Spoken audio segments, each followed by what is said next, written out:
It was a day to show off. In 2006, the news that the General Motors plant at Oklahoma City was going to shut down shocked the area.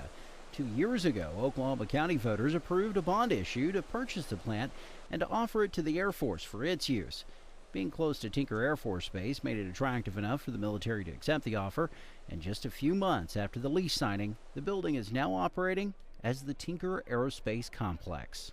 The 76th Maintenance Wing, 72nd Civil Engineering Squadron, civil engineers, and Oklahoma County moved 18,000 tons of steel out of this building. There's some to go yet. And the effort was largely accomplished with the assistance of local base Oklahoma contractors. The TF-33 engine shop has already moved into the facility, with Tinker's sheet metal shop getting ready to make the move into the old GM plant. So far, the Air Force has spent about $22 million on renovations to the facility, with about 400 jobs created. Senator Jim Inhofe says if it wasn't for the $55 million bond issue approved by county voters, the creation of this additional space for Tinker Air Force Base might not have happened. Inhofe says that's because of critics who claim the Air Force didn't have enough work to fill the nearly 4 million square feet of industrial and office space. These guys are putting up their own money. There's no reason to let this great facility go to waste. And I'm glad that it's only going to be less than half filled, because we want to go out and fill the rest of it. And that's what we're going to do.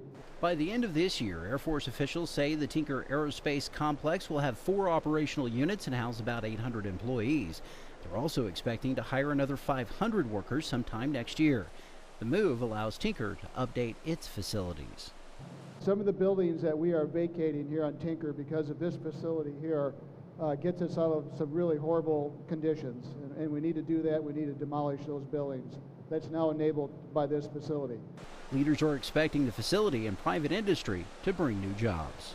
We believe that the new jobs that Senator Inhofe announced, the 400 new jobs that he announced today, will undoubtedly be followed by many others, including those in the private sector.